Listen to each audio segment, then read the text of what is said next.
Hola hermanos, Dios les bendiga en esta hora.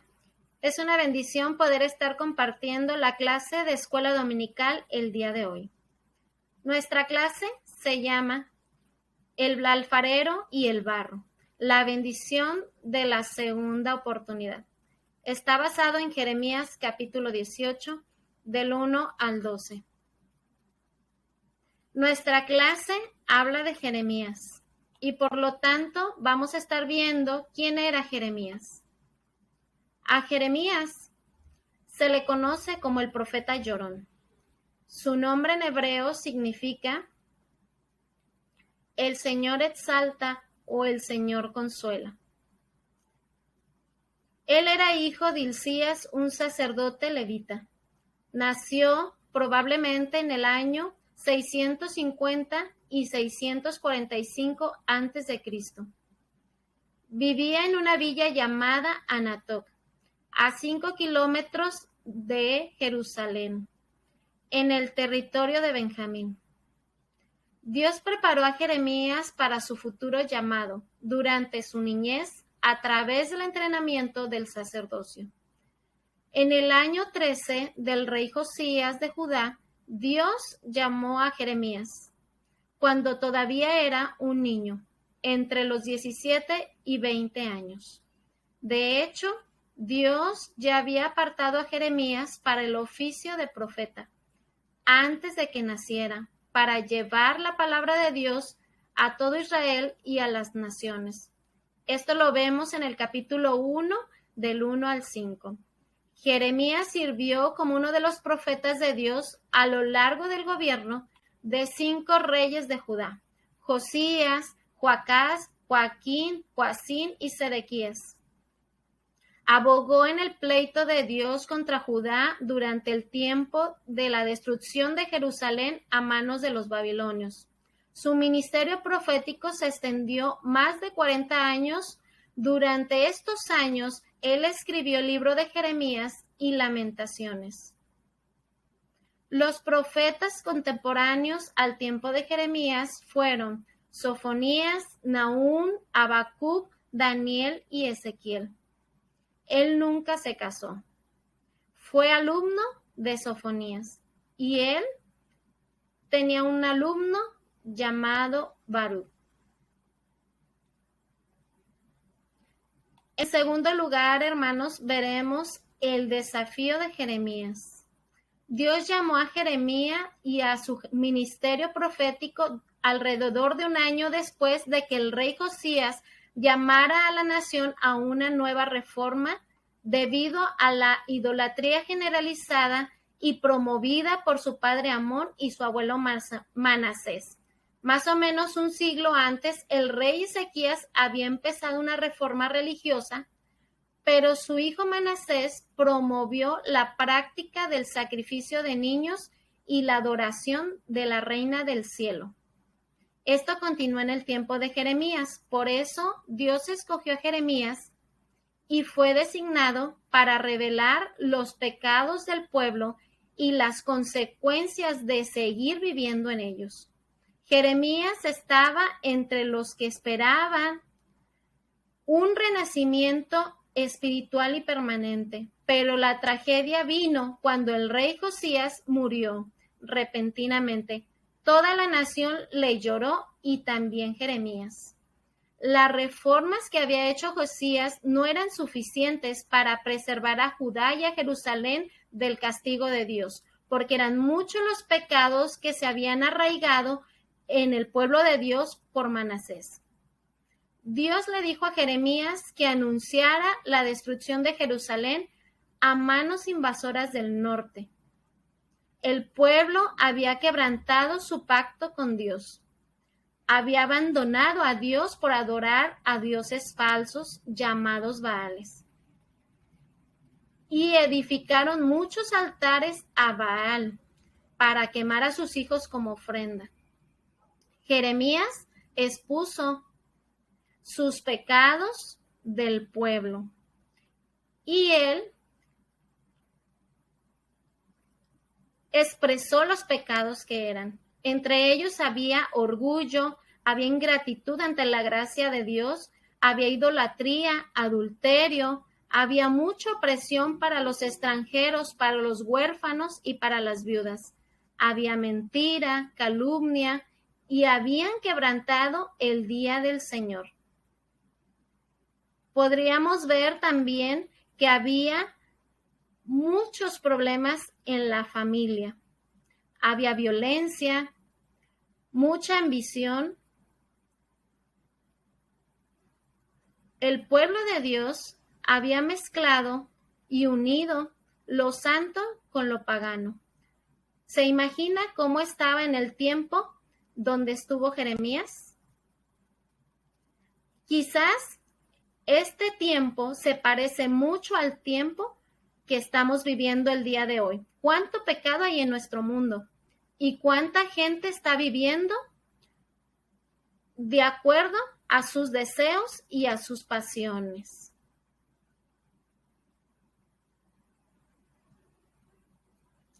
Jeremías, en pocas palabras, fue llamado a decirle al pueblo que se arrepintiera, que regresara al corazón de Dios, que cambiara de rumbo y se dirigiera a Dios, porque Dios estaba dispuesto a bendecirles y a perdonarles si ellos regresaban a Él. Entonces, mis hermanos, el desafío que tenía Jeremías era un desafío muy difícil y complicado. Estaba en una generación muy corrompida, una generación desobediente.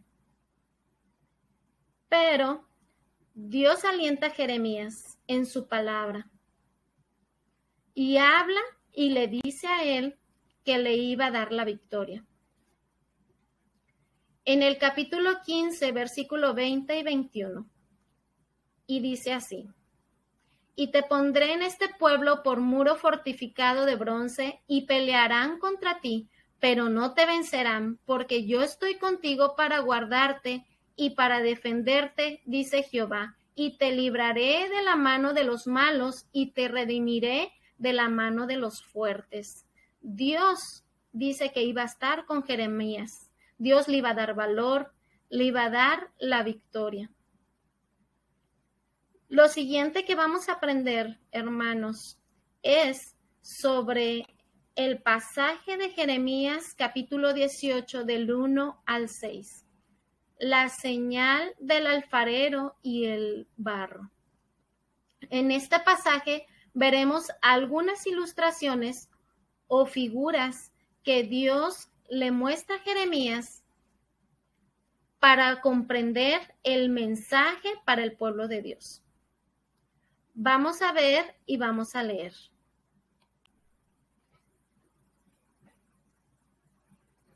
Palabra de Jehová que vino a Jeremías diciendo: levántate y vete a casa del alfarero, y allí te haré oír mis palabras. Y descendí a casa del alfarero, y he aquí que él trabaja sobre la rueda, y la vasija de barro que él hacía se echó a perder en su mano, y volvió y la hizo otra vasija, según le pareció mejor hacerla.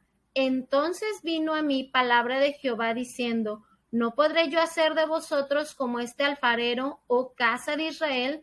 Dice Jehová: he aquí que como el barro en la mano del alfarero, así sois vosotros en mi mano, oh casa de Israel. Como nos muestra este pasaje, esta ilustración, es importante saber qué es lo que quiere decir Dios a nuestras vidas. Vamos a estar viendo qué significa el barro. El barro representa la casa de Israel, que fue sacada de Egipto y llevada a Canaán por Dios. También nos representa a ti y a mí, que Dios nos sacó de la inmundicia del mundo a la libertad, y que hemos sido llevados a un reino de gracia donde Dios nos puede moldear como sus vasijas. La rueda representa las circunstancias de la vida. Dios siempre está trabajando en nosotros y la rueda es una herramienta sobre la cual se trabaja el barro y se moldea la vasija. En manos de Dios somos como el barro en las manos del alfarero. Sin embargo, todo barro es moldeado. En la rueda se nos da la forma que Dios quiere darnos. En la rueda somos frágiles, somos a veces sensibles porque apenas estamos siendo formados. Las circunstancias, hermanos, de nuestra vida a veces nos hacen renegar o enojarnos con Dios. La Biblia nos dice que todas las cosas nos ayudan para bien. También nos menciona en 1 de Pedro 5:10, nos dice así: mas el Dios de toda gracia, que nos llamó a su gloria eterna en Jesucristo, después de que hayas padecido un poco de tiempo, Él mismo os perfeccione, afirme, fortalezca y establezca.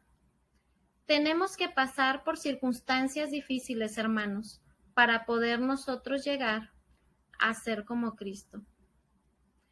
La siguiente figura es el alfarero. Y el alfarero es Dios. El significado en hebreo de alfarero en la Biblia es hacedor o constructor. La Biblia constantemente describe a la humanidad como barro moldeado por un alfarero. El Señor se compara como un alfarero. En sus manos están las mejores posibilidades de convertirnos en unas vasijas de bendición. La palabra nos dice en Romanos capítulo 9, versículo 20 al 21. Dice: mas antes, oh hombre, ¿quién eres tú para que alterques con Dios? Dirá el vaso al barro al que lo formó: ¿por qué me has hecho así? ¿O no tienes potestad el alfarero sobre el barro para hacer la misma masa, un vaso para honra y otro para deshonra? Fíjense que nosotros no podemos enojarnos con Dios, no podemos reclamarle a Dios nada, porque Él es el creador. Él tiene un propósito para ti, para mí, y su propósito es mejor que mi propósito. Dios conoce todo y quiere lo mejor para ti. El alfarero nos va a formar en una vasija de bendición. También en 2 de Timoteo 2:20 y 21 nos dice de esta manera: pero en una casa grande no solamente hay utensilios de oro y de plata, sino también de madera y de barro, y unos son para usos honrosos y otros para usos viles. Así que si alguno se limpia de estas cosas, será instrumento para honra, santificado, útil al Señor y dispuesto para toda buena obra. En manos del alfarero seremos vasijas útiles, vasijas de honra y puestas para hacer cualquier buena obra. Ahora veremos la vasija. Representa nuestra vida. La vasija en el pasaje dice que se echa a perder en las manos del alfarero. El pueblo de Israel se echó a perder y fue apartado de Dios por su incredulidad, por su pecado. En todas partes, hermanos, tenemos este retrato delante de nosotros. Vasijas arruinadas por el pecado. ¿Por qué? Porque así lo decidimos. No es por culpa de Dios o por culpa del alfarero. Es por cada una de nuestras decisiones. Te quiero preguntar, ¿acaso tú y yo somos vasijas arruinadas? Espero que no. Dios nos convertirá en una vasija muy hermosa y especial y útil. Si tan solo nos permitiéramos que Dios pusiera sus manos en nuestras vidas y dejáramos que Él nos moldeara. ¿Qué podemos aprender de esta enseñanza? Dios le está hablando al pueblo de Israel, donde les está diciendo que se arrepientan, que dejen lo malo y que vengan al alfarero, que es Dios, que vengan para estar cerca de Él. Pero también es una invitación para nosotros, para ti y para mí, y que nos enseña que tú eres el barro en manos de Dios, que es el alfarero, tu creador. Y que quizás que por las dificultades de la vida, las pruebas, las luchas, quizás te has alejado de Dios y has pecado. Pero Dios te da una segunda oportunidad más de tomar la decisión de regresar a Él. Y por supuesto, Dios no te forzará. Tienes que tomar una decisión voluntaria para regresar a Dios. Él te mostrará su camino y sus bendiciones si tú te arrepientes, hermano. Pero también te dirá y te mostrará las consecuencias de seguir el camino incorrecto. El deseo de Dios es que vuelvas a Él y decidas obedecerlo en todo. Si eres una vasija arruinada, todavía hay una segunda oportunidad para ser transformado por Dios. Te invito a que medites en esta lección, a que ores a Dios y le hables y le digas cómo te sientes. Sigue leyendo los pasajes, el libro de Jeremías y medita en esta palabra. Espero que en esta lección Dios te haya hablado y que haya sido de bendición para ti. Te invito a estar en nuestra clase de escuela dominical el domingo y que en tu casa escribas en un papel lo que Dios te dijo en este pasaje para que puedas compartirlo con nosotros en el templo. Que Dios te bendiga.